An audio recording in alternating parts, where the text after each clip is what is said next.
Salut à tous, c'est Guillaume. Aujourd'hui, on se retrouve pour une nouvelle vidéo high-tech sur la chaîne secondaire. On va parler des produits du mois de novembre. Comme chaque mois, je vous fais une petite présentation de tous les produits intéressants qui ont été annoncés ou alors qui sont sortis le mois dernier.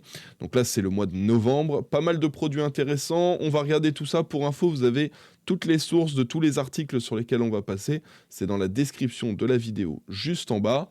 Comme d'habitude, si la vidéo vous plaît, vous savez comment me soutenir, vous mettez un petit pouce bleu. Et puis si vous n'êtes pas encore abonné à la chaîne secondaire, n'hésitez pas à le faire, à mettre la petite cloche pour recevoir toutes les notifications dès qu'il y a une nouvelle vidéo. Pas de sponsor cette semaine pour la vidéo, on enchaîne direct avec les produits, enfin le produit coup de cœur du mois, c'est celui-ci. Alors, c'est très spécial, c'est un produit dont on entend parler depuis pas mal de temps. C'est un produit même que j'avais déjà testé quand j'étais au Computex à Taïwan. Je vous en avais fait d'ailleurs une petite vidéo. C'est le Orbix de chez Cooler Master. Alors qu'est-ce que c'est que le Orbix ? C'est un système tout en un avec un siège, un bureau et un système pour tenir l'écran. Un système qui vient par le dessus. Il y a une grande partie qui est motorisée. Vous avez pas mal de changements que vous pouvez faire. Vous pouvez étendre les jambes, vous mettre plus en avant, plus en arrière, faire remonter l'écran, etc. C'est très design, très réussi. Ça prend quand même pas mal de place, hein. Là, sur les photos, on a l'impression que c'est pas gigantesque, mais en fait ça prend quand même énormément de place, vous avez pas mal de photos. Alors si je vous en reparle, on en avait déjà entendu parler, ça avait été annoncé, etc. C'est juste que là maintenant, nous avons un prix. Et attention, le prix, vous allez comprendre, c'est 130 999 yuan, soit 17 925 euros. Ça coûte très très cher. Je vous remontre une vidéo que j'avais postée sur mon compte Instagram. Alors attendez, ça charge. Si vous voulez voir un petit peu en utilisation... attendez, c'était où ? Oui, c'est bien dans les Reels. Quand j'étais à Taïwan... Ah voilà. Donc voilà la vidéo. Et vous voyez, alors moi je fais 1m80, mais vous voyez que c'est quand même un élément qui prend beaucoup de place. Même si vous voulez ça dans une pièce, il va vous falloir une pièce avec un plafond assez haut, hein. Donc voilà, c'est quand même très encombrant. Je trouve ça stylé, moi. Je me dis ça pourrait être intéressant un jour que j'achète ça pour mettre dans mon setup. Mais clairement, le prix 17 000, il se moque de nous. Je vous montre quand même quelque chose d'intéressant que j'ai repéré, parce que moi, ça fait quand même plusieurs années que je me renseigne sur ces systèmes de sièges. Et moi, ce que j'avais repéré, c'est cette entreprise. Alors, je crois que c'est une boîte américaine. C'est Imperator Works. Ils ont un site et ils en vendent, eux, des systèmes comme ça. Alors, ils sont pas tous motorisés, voilà, mais vous avez quand même quelque chose de vraiment stylé. Beaucoup de modèles différents de sièges. Regardez, celui-ci, il est vraiment pas mal. C'est la IWSK Workstation Chair. Est-ce qu'on va la voir ? Elle est juste là. Et en fait, sur ce site-là, vous pouvez acheter des systèmes dans le même style. Donc vous voyez là, ça ressemble à un Scorpion. Vous avez le système pour fixer l'écran. Celui-ci, justement, il est motorisé. Vous avez de l'éclairage dedans, etc. Alors vous n'avez pas les écrans ni les PC. Alors je crois qu'il y en a certains où il y a des options où on peut les prendre. Mais vous voyez le prix. 3 799 $. Alors quand vous allez le commander et le faire venir en France, ça va coûter cher en frais d'expédition et ça va coûter cher en frais d'importation. Mais on est à 3 800 $. On n'est pas à 18 000 $. Moi, je trouve que le prix de ce Orbix de chez Cooler Master, même s'il est très réussi, je trouve qu'il est beaucoup trop élevé. C'est pas normal qu'un siège comme ça se retrouve 5 à 6 fois plus cher que celui-ci. Sachant que celui-ci, vous avez des options, vous pouvez prendre des systèmes pour fixer plusieurs écrans, un écran, 3 écrans, etc. Vous pouvez mettre des écrans ultra wide. Enfin, c'est quand même, vous avez quand même des systèmes assez bien fichus. C'est pas la seule marque qui fait ça, il y en a d'autres. Mais moi, c'était eux que j'avais retenu, que je trouvais intéressant en termes de prix, ce qu'ils offrent par rapport au prix. Mais voilà. Donc, pour moi, mon avis sur le Orbix, c'est un très bon produit, très réussi, très design. Comme d'habitude, Cooler Master, ils font des choses bien. Par contre, ils sont devenus complètement fous sur la tarification. Et à mon avis, ils vont pas en vendre beaucoup. Je pense que c'est juste un produit qu'ils ont créé, histoire de faire un peu parler. Vous savez, il y a des marques qui font ça, ils sortent des produits. Ils en produisent pas beaucoup, ils sont pas rentables dessus sur la conception, etc. et combien ils vont en vendre.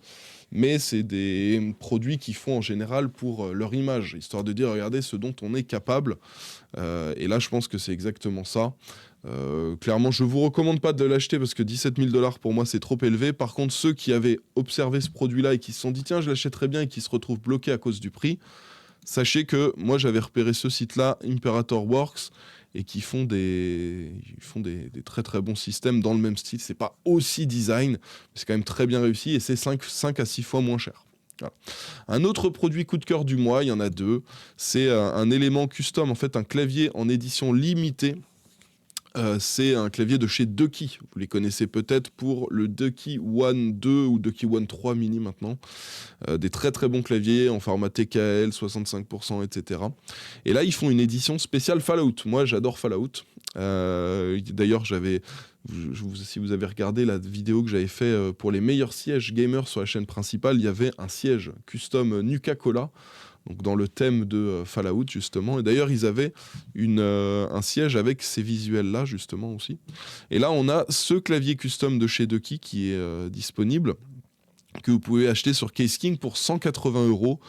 Je me suis dit, allez, il faut que je l'intègre dans ce top produit du mois, étant donné que y a forcément des gens parmi vous qui sont fans de Fallout comme moi et qui vont avoir envie de se le procurer. Alors je trouve, bon, c'est pas donné en termes de prix, mais je trouve que pour une édition limitée, une édition spéciale, c'est pas si cher que ça, en prenant en compte que le tapis de souris est fourni avec. Vous voyez, vous avez un tapis de souris XXL avec. Donc 180 €, sachant que leurs claviers sont ultra quali. C'est pas l'affaire du siècle, mais je trouve pas que le prix soit abusé pour le coup. Donc il y a de fortes chances que ce soit un achat que je fasse d'ici quelques temps. Donc voilà. Tiens, regardez d'ailleurs, le siège Noble Chairs, ils en parlent. Voilà l'édition spéciale du siège Noble Chairs, qui est aussi très très réussi selon moi. Alors ça va pas dans tous les setups, mais pour les fans de Fallout, ça fera des heureux. On enchaîne donc avec les produits du mois. Donc là, on a aussi des cartes mères qui ont été annoncées chez Colorful. Alors vous connaissez peut-être pas Colorful. Ils font des cartes mères, on les retrouve beaucoup sur AliExpress parce qu'ils sont très répandus sur le marché asiatique. C'est pas parce qu'on trouve leurs cartes mères sur AliExpress que c'est des mauvaises cartes mères, hein. Ils font du très très bon matériel et même pour les cartes mères haut de gamme, ils sont en général très bien positionnés en termes de prix. Donc là, on a la eGame Z790, donc Z790 pour les processeurs Intel 12e, 13e, 14e gen. On a la version D5 Flow et on a la D5 Ultra.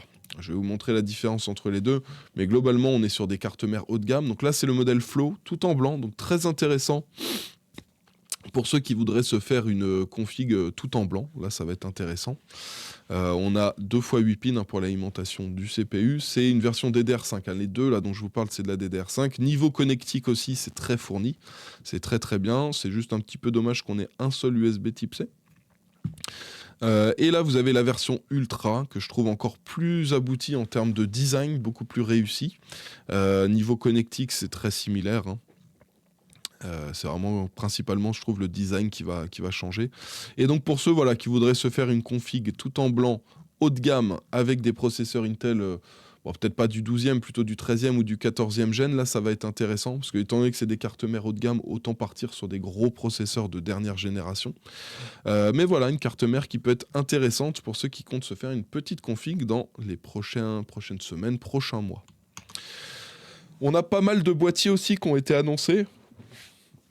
Alors pour moi, ça c'est un mini coup de cœur. J'ai failli le mettre dans la catégorie coup de cœur du mois. C'est une collab qui a été faite entre PCMR et Lianli.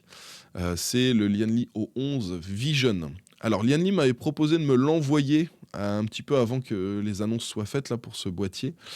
Moi, j'avais pas trop l'occasion de le mettre dans un... Enfin, j'avais déjà tout ce qu'il fallait niveau boîtier et j'avais pas de créneau de dispo pour vous le présenter. Dites-moi si ça vous intéresse. Que je leur dise de me l'envoyer pour vous faire, je sais pas, un petit Reels ou peut-être pour l'utiliser pour un des prochains PC que je vais offrir. Ça pourrait être intéressant. Dites-moi dans les commentaires si c'est quelque chose qui vous chauffe. Donc, la grosse particularité de ce boîtier, là, on le voit bien sur cette photo-là, c'est que vous avez une vitre à ce niveau-là, une vitre en façade. Vous avez une vitre aussi sur le dessus. Alors ça, c'est cool. Je sais pas comment il y a tout ça qui tient. Parce que, en général, on a une jonction où on a la partie du haut qui est en solide, qui est en métal. Mais là, il n'y a pas. Et je me demande comment ça fait pour bien tenir les vitres. À mon avis, ils ont bien pensé le truc. Ça reste quand même un produit Lianli, et Lianli, ils font ça super bien d'habitude. Mais je trouve que le fait qu'il y ait ces 3 vitres cumulées, y a vraiment un super beau rendu. En termes d'esthétique, c'est très, très, très réussi. Donc voilà. Donc pour info, le boîtier est pas trop cher. Donc je suis assez content. 139 € pour ce boîtier-là. Alors il n'y a pas de ventilateur avec, mais vous avez quand même 3 vitres en verre trempé. Et pour un boîtier comme celui-ci, je m'attendais à ce que ce soit beaucoup plus cher. Et en vrai, pour 140 €, je trouve c'est honnête.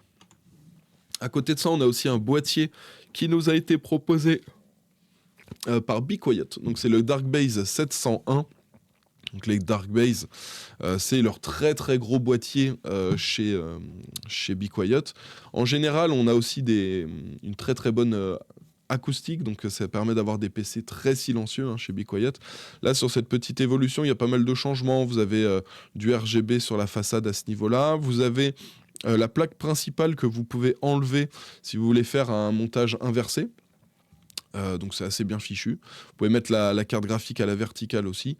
Donc un boîtier très bien pensé. Vous voyez que là, sur cette partie-là, vous avez la petite plaque acoustique qui permet de limiter le bruit dans le PC. Moi, ma seule petite déception, j'aimerais bien qu'ils nous les vendent en direct avec 3 ventilateurs RGB en façade, un ventilateur RGB à l'arrière. Comme ça, on achète le boîtier, il n'y a pas besoin de racheter des ventilateurs supplémentaires. Sachant que là, ils nous mettent des ventilateurs non RGB et on sait que la plupart des gens maintenant, ils veulent du RGB avec les ventilateurs, ce qui veut dire que les gens ils vont acheter le boîtier et ils vont jeter les ventilateurs ou alors ils vont les mettre de côté, ils vont jamais les utiliser. Je trouve ça très dommage. Mais sinon, bon, en soi, le boîtier est intéressant. Moi, j'aurais juste préféré qu'on ait des ventilateurs RGB. D'ailleurs, je vous fais quand même un petit retour. Parce que là-dedans, je vois que c'est des ventilateurs Silent Wings qui sont fournis avec. Alors, ils nous disent qu'il y en a 4, mais moi, j'en vois que 2 à chaque fois sur les visuels, donc c'est pour ça, on ne sait pas vraiment. Pour info, moi, les Silent Wings, j'en ai utilisé pas mal. Regardez, vous voyez dans ce PC, il y a un ventilateur qui ne marche pas. Pour info, tous les ventilateurs de ce PC, c'est des Silent Wings RGB. Et pareil dans ce PC-là. C'est juste que là-bas, ils sont en noir, là, ils sont en blanc. Pour info, dans ce PC, j'ai un ventilateur qui a lâché. Vous voyez, celui-ci. Où le RGB ne marche plus, le ventilateur continue de tourner, mais il n'y a plus de RGB. Et dans ce PC-là, même pas une semaine et demie après l'avoir monté, il y a un ventilateur qui a sauté aussi. Donc ça, c'est assez problématique. Ça fait 2 fois que j'ai le problème sur des Silent Wings.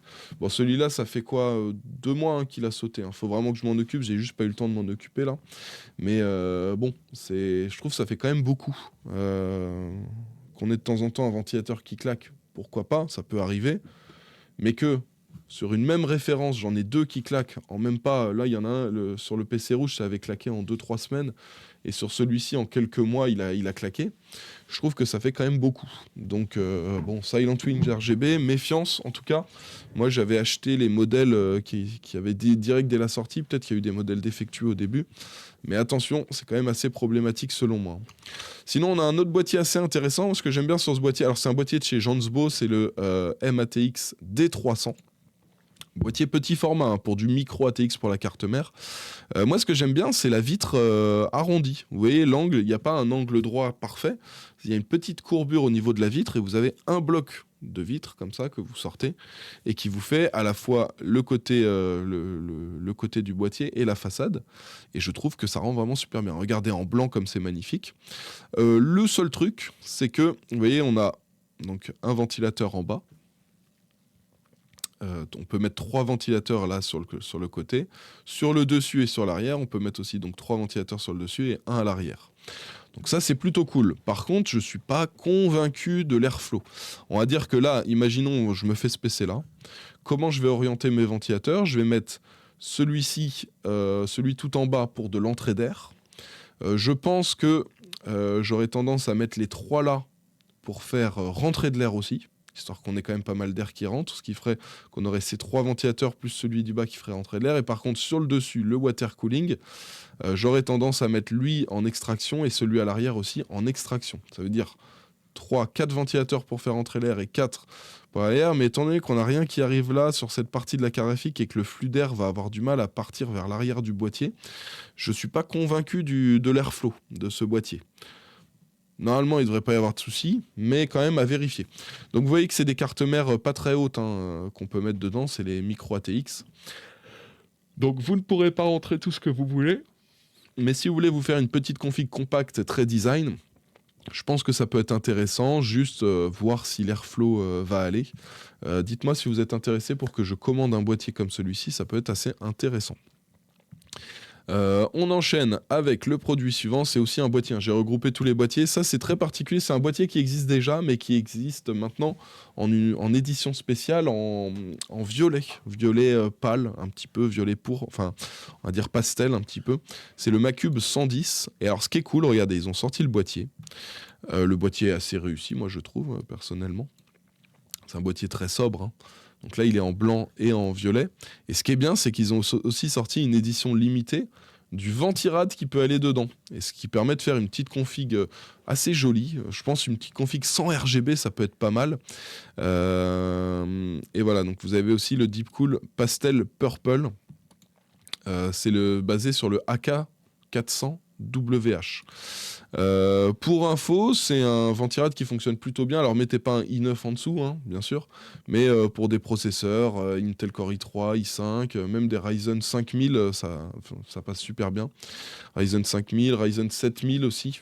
Voilà, ça devrait pas poser de soucis. Prenez juste pas un processeur qui chauffe trop, hein. C'est toujours la recommandation quand on prend des petits ventirades comme ça.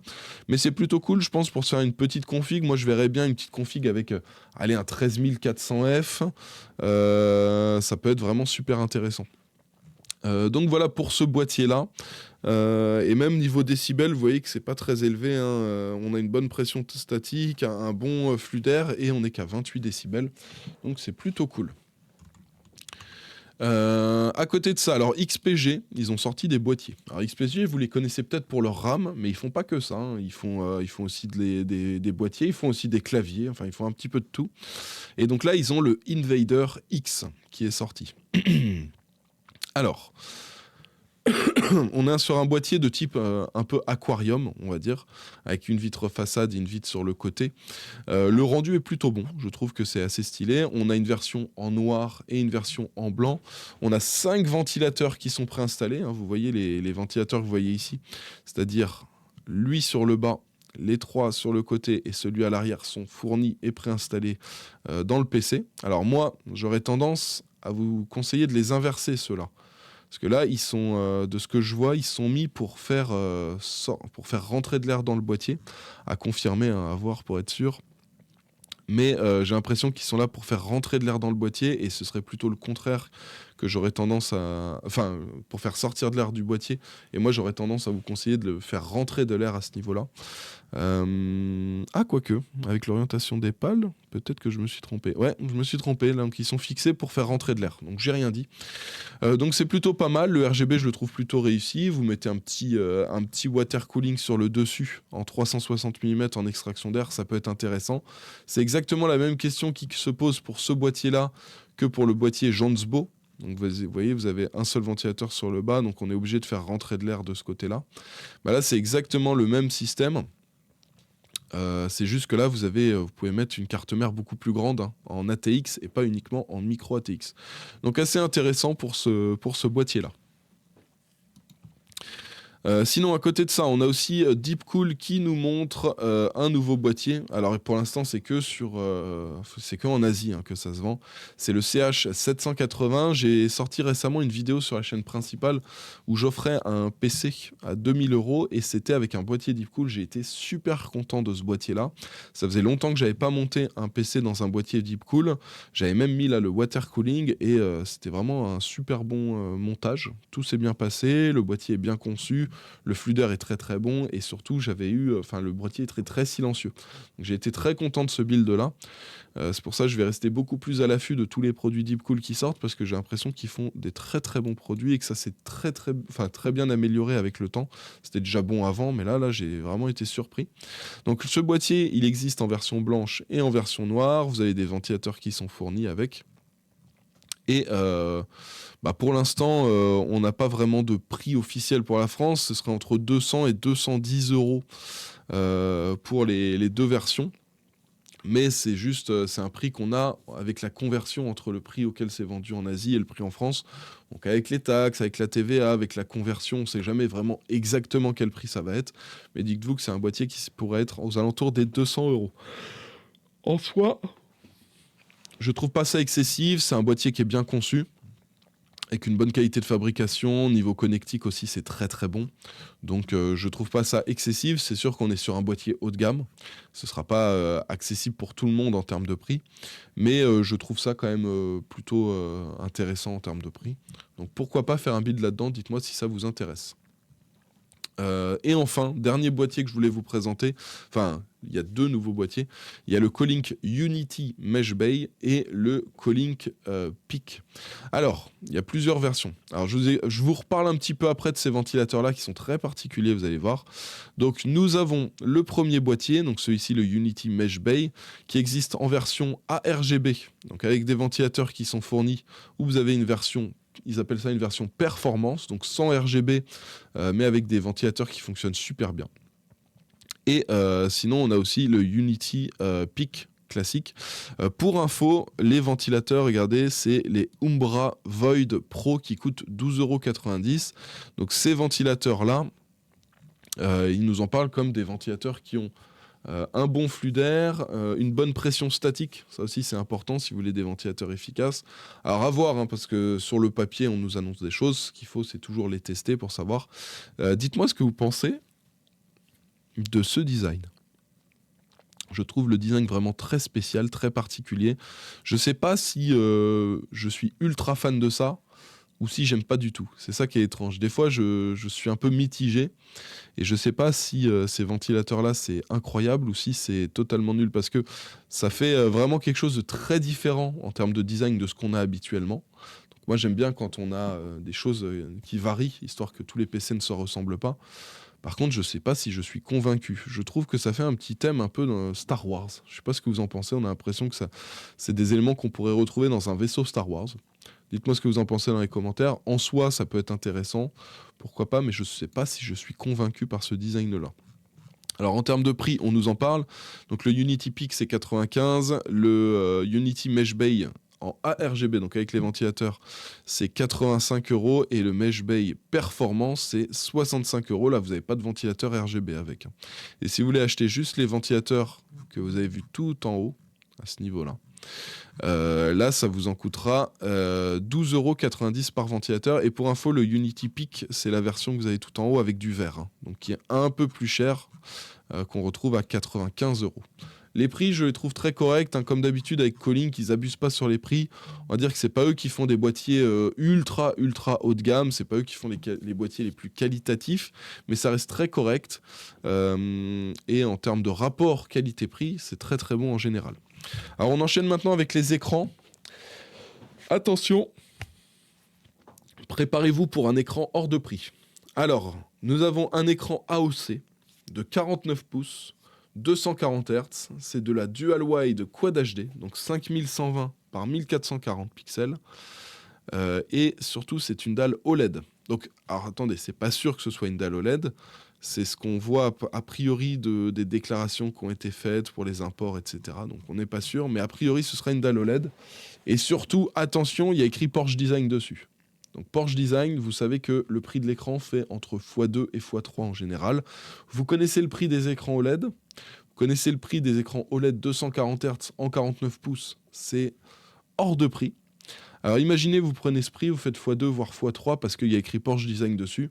Autant vous dire que là, on va avoir un écran, bon, au top du top en termes de qualité, en termes de performance, en termes de design.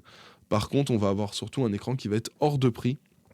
C'était Mathis et Gauthier de la chaîne French Hardware qui avait testé à l'époque un écran Porsche. C'était un très bon écran, mais qui était beaucoup trop cher parce qu'il y avait écrit Porsche dessus.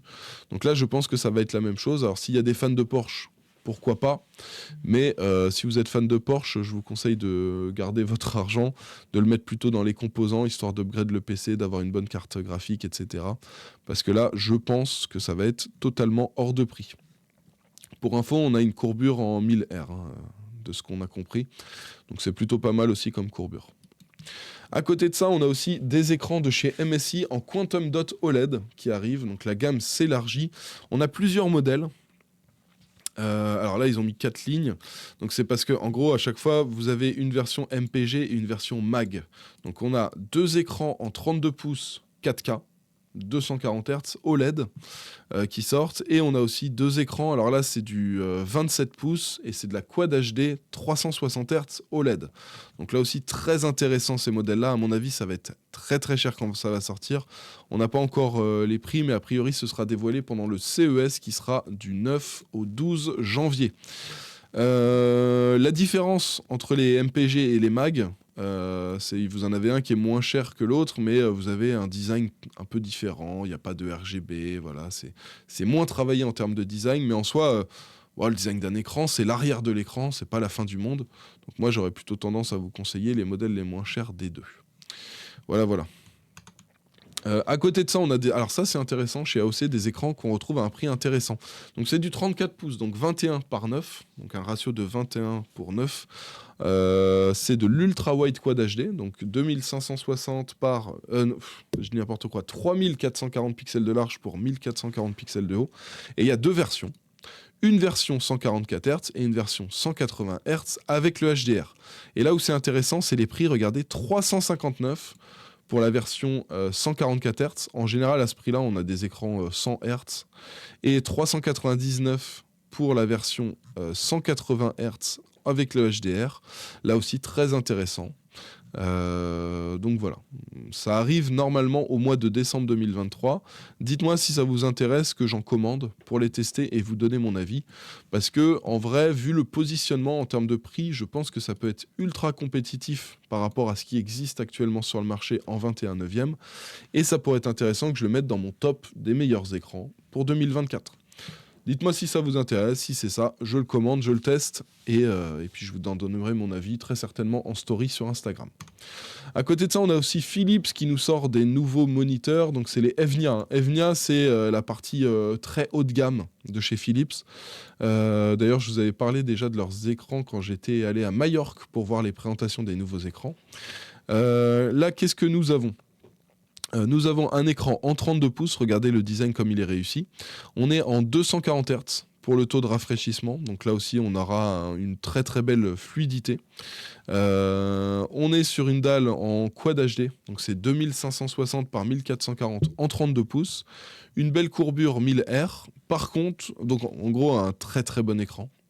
Mais moi ce qui pêche c'est le prix. Donc il nous annonce 429 livres pour le prix, donc en euros ça fait 495 €. Clairement, c'est pas du tout compétitif par rapport à ce qu'on a d'autre sur le marché. Même pour du haut de gamme avec une excellente qualité d'écran, les concurrents font moins cher. Donc c'est cool qu'ils sortent cet écran-là. Moi, ce que je vous recommande, c'est d'attendre qu'il soit en promo si vous voulez l'acheter, parce que pour moi, il est un peu trop cher. Après, il faudrait que je l'ai sous les yeux pour voir quelle est la qualité de l'image exactement. Parce que ça fait aussi beaucoup. Mais en tout cas, sur le papier, il est plus cher que les concurrents qu'on voit ailleurs et qui ont les mêmes spécifications techniques. Ensuite, on peut parler de tout ce qui est refroidissement, ventilateur, water cooling, distroplate, etc.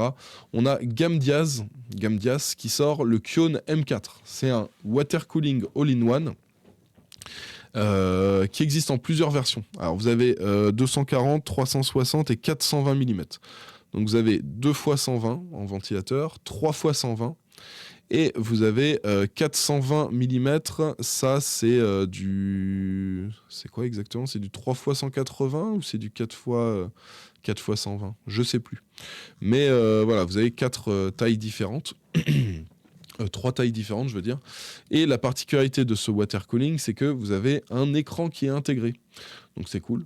La seule truc, c'est que en général, donc l'écran c'est géré avec un logiciel tiers. Il faudra voir si le logiciel tiers est intéressant et si ça permet pas mal de customisation ou pas. Donc là, le logiciel c'est Kion Cast Lite. Et ça permet donc d'afficher des graphiques, les unités de température, etc., de changer ces choses-là. Il faut voir si le logiciel est bien fichu, s'il ne plante pas, etc. Mais pourquoi pas, sachant que cette marque-là, ils sortent aussi des boîtiers. Ils font des boîtiers qui, en général, ressemblent aux boîtiers des très grandes boîtes, les best-sellers. Et ils font ça beaucoup moins cher en général. Donc voilà, pourquoi pas tester aussi ce water cooling si vous voulez que je l'intègre dans la prochaine vidéo des meilleurs water cooling et Ventirad, qu'on le mette sur le banc de test pour voir si les performances sont bonnes, pourquoi pas. Et en termes de prix, alors je me suis renseigné, c'est pas encore disponible sur les stores français. Si vous allez sur Amazon France, sur LDLC, Material.net, tous ces trucs-là, vous n'allez pas le trouver. J'ai trouvé quand même la version 420 aux alentours des 130 €. Donc c'est pas très très cher, je trouve. Donc pourquoi pas, ça peut être intéressant. À côté de ça, on a Thermalright qui nous sort un nouveau Ventirad. C'est le Assassin Spirit 120 Evo Dark. Donc Dark parce que c'est une version full black, sans RGB, sans rien. Ça peut être intéressant pour ceux qui veulent se faire des configs tout en noir, sobre et sans RGB. Bon, comme d'habitude, c'est très très bon chez Thermalright, la conception est très bonne et en général, le rapport performance-prix est bon. On n'a pas encore le prix et pour info, ce sera compatible avec quasiment tout, AM4, AM5, donc les processeurs Ryzen 3000, 4000, 5000, etc., même les 7000, LGA 1700, 1200 et 1150, 1151, etc. Donc pareil, tous les processeurs Intel depuis pas mal d'années. Donc voilà, assez intéressant pour ceux qui veulent une config sobre sans RGB. Sinon, on a une DistroPlate Height pour le boîtier Y60. Alors regardez, c'est ça le boîtier Y60. C'est un boîtier aquarium qui a la particularité, au lieu d'avoir 2 vitres, il en a 3. Une dans ce sens, une qui va faire l'angle et une autre qui va faire la façade. C'est très spécial, c'est un boîtier qui est très bien conçu, qui fonctionne super bien, qui coûte quand même assez cher. Regardez, bon là on est sur LDLC, mais même sur d'autres sites, c'est quand même très très cher. Et pour ceux qui auraient l'idée de se faire un water cooling custom dedans, eh ben, sachez que c'est possible maintenant avec cette DistroPlate qui est spécialement prévue pour ce boîtier-là. Ensuite, on a, toujours dans le refroidissement, des petits ventilateurs. Alors, on a un upgrade, c'est la V2 des Unifan SL120 RGB de chez Lianli. Vous savez, c'est ces ventilateurs qui s'aimantent, que vous mettez, vous n'avez pas besoin d'avoir un câble à chaque fois pour chaque ventilateur. Vous allez brancher un câble sur un ventilateur et ensuite les autres vont récupérer le RGB et l'alimentation juste avec la petite connectique, le petit contact qui se fait entre les deux ventilateurs. C'est assez bien fichu. Par contre, ils les ont améliorés. Déjà maintenant, c'est disponible avec les pales inversées. Ça, c'est bien. Ça vous permet d'avoir le même design que vous ayez mis le ventilateur, enfin que vous vouliez que l'air rentre ou qu'il sorte. Vous pouvez prendre la version inversée. Et ça vous permet d'avoir toujours le même design pour les ventilateurs et pas que ça affiche l'arrière du ventilateur qui est souvent un peu moche. Pareil, ils ont amélioré l'efficacité du ventilateur. Normalement, on gagne 10% en termes de flux d'air. Pareil, en termes de pression statique, c'est meilleur. Donc voilà, et c'est 32 décibels pour le son, donc ça reste aussi assez silencieux. Donc c'est plutôt cool. Après, le souci reste toujours le même, c'est que pour moi, ces ventilateurs, ils ont beau être bien, ils sont quand même très très chers. Ils sont très très chers, donc moi je vous conseille de les acheter quand ils sont en promo. Là, il nous montre un petit exemple. Vous voyez, vous avez 3 ventilateurs qui sont connectés l'un à l'autre, qui sont aimantés. Ensuite, vous avez un câble qui va passer pour relier les 3 suivants. Et ensuite, vous avez un petit adaptateur qui va permettre de connecter le tout sur la carte mère avec la prise, avec les prises L-Connect de chez Lianli. Donc c'est plutôt cool. Ensuite, au niveau des périphériques, alors on a un clavier de chez Corsair. C'est le K70 Core SE. Alors je vous parle pas souvent des claviers Corsair parce que moi, Corsair, j'ai l'impression qu'ils sortent un nouveau clavier toutes les semaines et qu'au final, ils nous sortent un K70 Core SE, un K70 RGB, un K70 Pro, un K70 Mini. Ensuite, ils vont nous faire les K90, K90 Pro, K90 Mini, K90 Wireless, K90 65%, 60%, TKL. Voilà. Ils nous sortent 1 milliard de claviers différents et au final, on n'y se retrouve pas vraiment. Celui-ci, je l'ai trouvé assez intéressant parce qu'il sort de ce qu'on retrouve habituellement chez Corsair. Moi, j'aime bien le système avec les petites touches en jaune, en gris et en blanc. Vous avez des kits pour avoir d'autres couleurs là, que vous pouvez acheter pour les touches, avec un dégradé de bleu vers du gris ou de rouge vers du gris. Ça, c'est plutôt pas mal, avec même le tapis de souris qui va avec. Donc, c'est plutôt cool qui permettent de faire ça. Le souci, c'est qu'on nous dit, voilà, bah c'est disponible sur le store de Corsair, vous pouvez les acheter. Moi, j'ai été sur le store de Corsair, j'ai été dans la catégorie des claviers filaires, je n'ai pas trouvé ce clavier-là. Alors, il y a du K70, vous avez le Core RGB, mais il n'y a pas celui-ci, le non RGB avec ces systèmes de touches. C'est un petit peu dommage, c'est un très très bon clavier avec des switches pré-lubrifiés. Donc très agréable à l'utilisation. C'est juste dommage que ce soit pas encore disponible sur le site de Corsair. Peut-être que c'est pour la France que c'est pas encore dispo. Mais voilà, mais je reste à l'affût parce que ce clavier me plaît bien et c'est assez joli. Donc pourquoi pas partir là-dessus pour remplacer mon clavier Asus. D'ailleurs, je vous fais un petit retour sur mon clavier Asus, c'est le ROG Azoth. C'est un clavier avec des switches pré-lubrifiés, mécaniques, sans fil, RGB. Il est très agréable à l'utilisation. Le souci, c'est que je l'ai depuis environ 1 an maintenant. Ouais, ça doit faire 1 an à peu près que je l'ai. J'ai la touche A quand j'appuie dessus. Ça écrit 2 fois A ou 3 fois A de temps en temps. Alors, c'est pas tout le temps, mais de temps en temps. Et puis, de temps en temps, pareil, j'ai la touche contrôle qui fonctionne pas. Quand je fais CTRL T pour ouvrir un nouvel onglet dans le navigateur, souvent ça marche pas, ou CTRL C, CTRL V. Des fois, je fais CTRL C et après, je fais CTRL V. Et ce que je colle, c'est un truc que j'avais copié il y a très longtemps.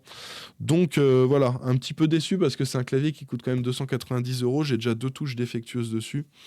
Bon, je verrai ce que ça donne. Bon, l'avantage, c'est qu'on peut changer les switches. Donc, au pire, ça coûtera pas une fortune de remplacer, mais c'est un petit peu dommage. On continue avec les autres produits intéressants. Donc on a Cougar. Cougar, il lance un combo avec clavier, souris. On n'a pas l'info du prix, mais en général, c'est plutôt bien positionné, c'est pas trop cher. Et là, on a un clavier RGB mécanique avec des switches RAID, une souris, tout ce qu'il y a de plus classique, mais qui reste quand même très légère, 65 grammes, avec un capteur optique 8000 dpi. Du 1000 Hz, donc voilà, sur le papier ça a l'air très bien. Moi je demande juste à voir quel est le prix, mais Cougar souvent ils ont tendance à faire des prix assez intéressants sur les périphériques. Moi je verrais bien un petit prix de, allez, 79 ou 89 € pour le combo des deux, et si ça sort bien à ce prix là, ça peut être super intéressant pour faire des setups avec des périphériques de bonne qualité, mais sans exploser le budget. À côté de ça, alors une manette. Vous êtes étonné de me voir parler d'une manette, parce que moi je suis pas trop joueur console et tout. C'est une manette sans fil. C'est la Stealth Ultra de chez Turtle Beach. Là on voit que c'est prévu pour Xbox. Je sais pas s'ils ont une version PlayStation. Mais la grosse particularité, c'est que cette manette, vous avez un écran intégré. Alors l'écran c'est plutôt cool, ça donne des infos, on voit quand ça charge, vous avez un petit dock pour la recharger aussi, on voit quand ça charge, on voit le pourcentage, etc., combien de temps il reste avant qu'elle soit chargée à fond. Mais il n'y a pas que ça, regardez, vous pouvez gérer votre casque, le son qui arrive sur le casque, vous pouvez gérer l'éclairage, vous pouvez même recevoir des messages sur WhatsApp et qui s'affichent sur votre manette. Et ça, c'est plutôt cool. Alors c'est vrai que je parle pas souvent des manettes, mais là, j'ai trouvé que celle-là, elle était quand même assez innovante. Et en termes de prix, alors le prix, ça se ressent, hein, bien sûr, on a un écran, on a un truc, tout ça dedans. C'est 199 €, donc c'est cher. Mais je pense que pour ceux qui comptent exploiter toutes ces fonctionnalités-là à fond, c'est pas si cher que ça peut être intéressant.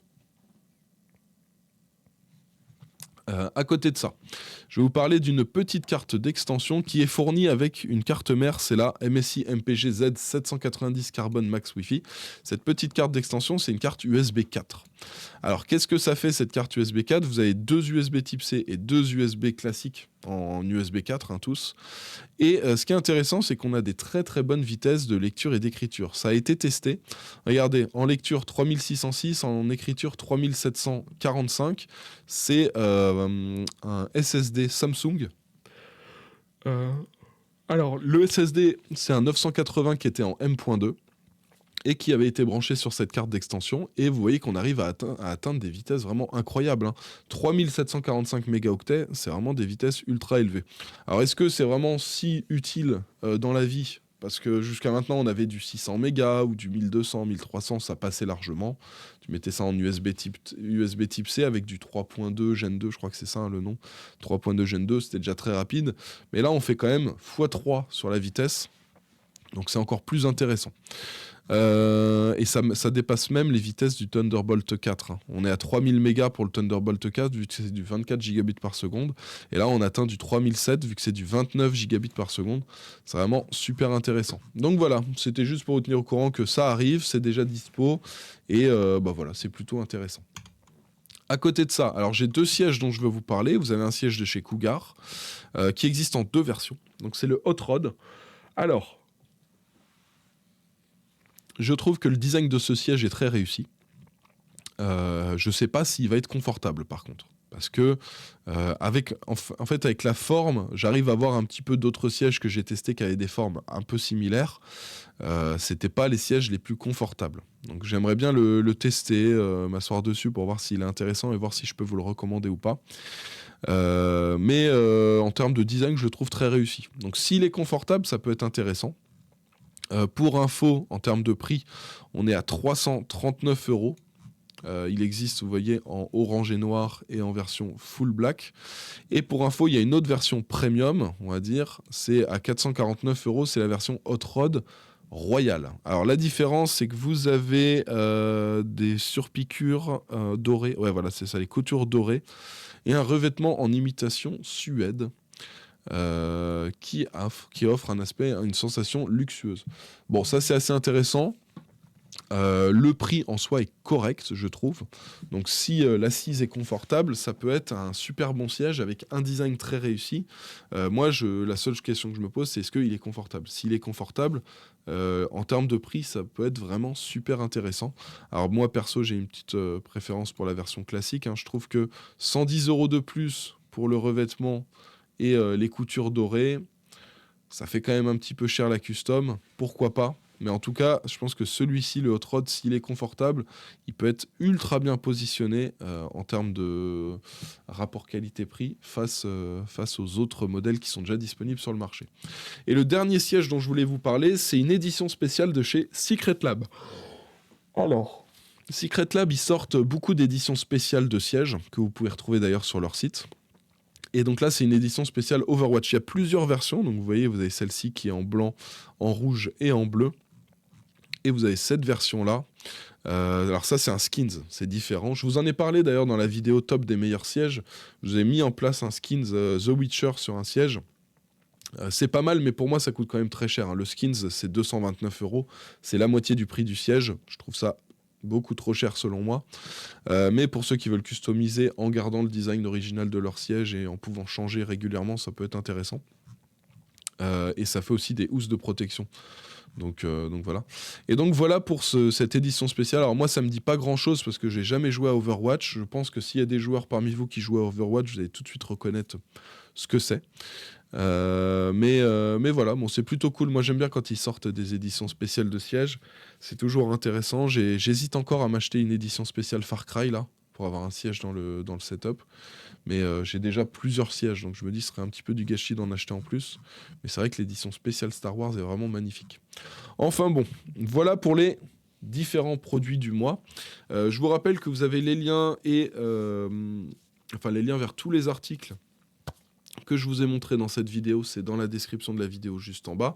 Si la vidéo vous a plu, n'hésitez pas à mettre un petit pouce bleu pour me soutenir. Pensez à vous abonner si ce n'est pas déjà fait. Alors j'ai pas mal baillé pendant cette vidéo, désolé, j'ai pas dormi beaucoup cette nuit. J'ai dormi 4 heures, 4h30. C'est pas énorme, donc je suis un petit peu fatigué, mais je voulais quand même vous sortir cette vidéo-là. Donc, désolé si j'en ai fait bailler pendant que vous regardiez la vidéo. Donc tout est dans la description, le pouce bleu pour me soutenir, la cloche et l'abonnement si c'est pas encore fait. Et c'est tous les mois qu'on se retrouve pour le top produit du mois qui vient de se terminer. Donc pas mal de produits intéressants. On se retrouve le mois prochain pour l'épisode suivant. Et puis dans tous les cas, toutes les semaines, nouvelles vidéos sur cette chaîne secondaire, des nouvelles vidéos aussi sur la chaîne principale. N'hésitez pas à aller voir tout ça. On se retrouve dans quelques jours pour une nouvelle vidéo. En attendant, portez-vous bien. Ciao tout le monde!